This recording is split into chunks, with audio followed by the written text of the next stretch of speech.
Ako pa tapay mag-ilo-ilo. Ilo yung mag-ilo. Oo, kanina. Slip na. Papakonto ko ng ano.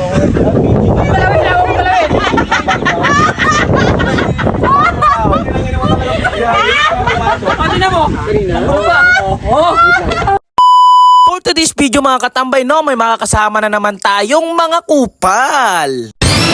For today's video again mga katambay, no, syempre makakasama natin dito ang mga sikat na content creator na sila Boss M, Bitoy's Wonderland, and ang Boss Kipainyo, and syempre ang The Ultimate Duo. And syempre mga katambay, hindi rin papahuli si Kapaldo, ang criminology na kalbo ang ulo. And syempre nga mga katambay, no, dahil andito sila sa Palawan, syempre tayo muna ang magiging chief cook nila.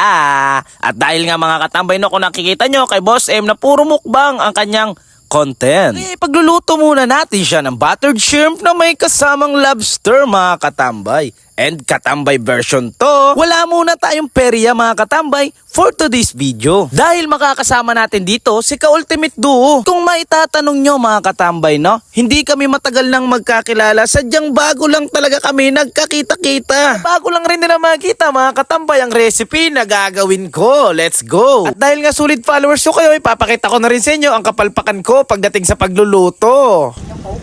Ano to ma'am, yung ano? Binangkal recipe? Guys, bali ito pala yung mga ninakaw niya sa fish pond.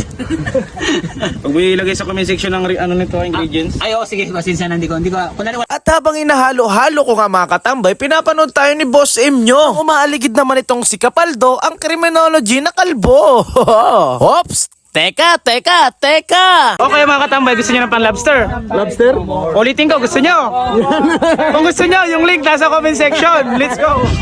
Hindi pala lobster, link pala. At pagkatapos ko nga palang ipagluto mga katambay ang ating minamahal na mga bisita, agad na kaming nagpwesto sa tabing dagat mga katambay para magbanding at magkwentuhan. Syempre hindi mawawala yan. Kadalasan naman kasi mga katambay, hindi naman yung alak yung masarap, kundi yung samahan at kwentuhan na merong tawanan. Maya-maya nga lang mga katambay, sumunod agad itong si Almin Spear Fishing na kung saan mga katambay, isa sa pinakamagaling manguli ng isda dito sa Quezon, Palawan mga katambay. Kaya nga siya pinangalanan o binansagan mga katambay dito sa Quezon, Palawan ng Onyot the Aquaman. At sa sobrang sarap nga ng kwentuhan mga katambay, hindi na natin namalaya na dumidilim na pala. At eto nga mga katambay, no, mapapansin nyo pa rin talaga na kahit si Boss M ay isang bisita, ipapakita niya sa iyo mga katambay ang totoong pakikisama na kung saan mga katambay kahit bago lang kayo nagkakilala. Kung saan mga katambay, ipagluluto ka niya ng pakbet tapos yung ampalaya tatanggalin niya pa yung pait. At eto pa yung mas malupit, ngumingiti siya gamit ang puwet. Charot! At pagkatapos ng kwentuhan saglit, tulog ulit at pagkagising sa umaga mga katambay, pagluluto ka na naman ni Boss M ulit. Ganon siya kalupit. At eto naman si Unyot, kaya magpapoy gamit ang kanyang utot. At eto naman si Kuya Bitoy, nagkakape gamit ang kanyang pututoy. Woy! Bad ka ha? Isang mabilisang almusal nga lang mga katambay, dahil pagkatapos namin mag-almusal ay pupunta na kami sa spot na kung saan mga katambay ay doon kami magpipishing. At habang papunta nga kami mga katambay sa spot ng aming pagpipishingan gamit ang malaking bangka, nag-prepare na kaagad ako mga katambay ng aking gagamiting kawil na kung saan mga katambay, bait and wait. Ano? Nagpinataka-taka ka naman iho. At habang tinatapos ko ang ginagawa ko mga katambay, eto naman si Boss Kipainyo, nagmumuni-muni dahil nga kagabi nag-away sila ng pangwalo niyang bibi. Charot! Hoy, issue ka na naman iho, kaltuking ko nga yung ulo mo, makita mo. Guys, nahuli na dalawang malaki lobster. Kasi pumipitik ka. Ano masabi mo sa uli ko, boss? Nakakuha ka na ng buyer?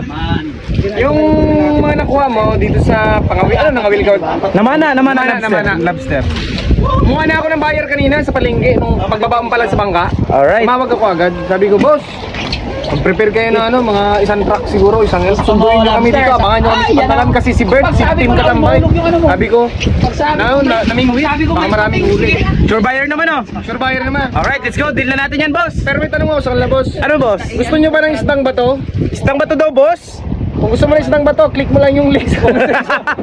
Pagkatapos nga namin mag-fishing o manghuli ng lobster mga katambay, dumiretso kaagad kami sa sandbar mga katambay na tinatawag dito sa amin na white sand. Picture taking lang saglit, swimming konti, at pangangawil ulit. At pagkatapos nun mga katambay, babiyahe na kami para umuwi. At sa isang iglap, andito na kami mga katambay sa Pantalan. At dahil nga mga katambay, medyo nagugutom na tayo sa haba ng ating biyahe. Kaya kailangan nating humigop ng sabaw ng batchoy ni Pinulan. Let's go! At eto nga mga katambay, ultimate duo nyo, pagod na pagod na. Siyempre mga katambay, bago kami kumain, meron akong apps na ipapakilala sa inyo na pinagkakakitaan ko at pinaglalaruan ko kahit nasa bahay lang ako. At ito nang ipapakilala ko sa inyong apps mga katambay na kung saan dito ako kumukuha o dito ako kumikita ng perang pinanggagastos ko sa ginagawa ko sa buhay ko. At sa lahat ng gustong mag-deposit mga katambay, huwag mong kalimutan yung screenshot then send mo sa akin ng makashback natin yan. Kaya sa mga gustong maglaro, yung link lalagay ko sa comment section. And syempre bawal ito sa mga kabataan. And bet responsible and gamble responsible. Tara at laruin natin ang Super Ace. Let's go!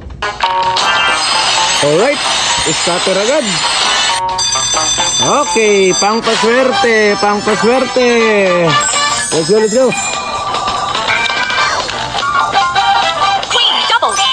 King clubs. Four Ayan na pang inaantay nyo mga katambay. Mag-register ka na at mag-deposit ng ma-times 2 na yan. King spade doubles. Club four times. Alright. Easy. Let's go.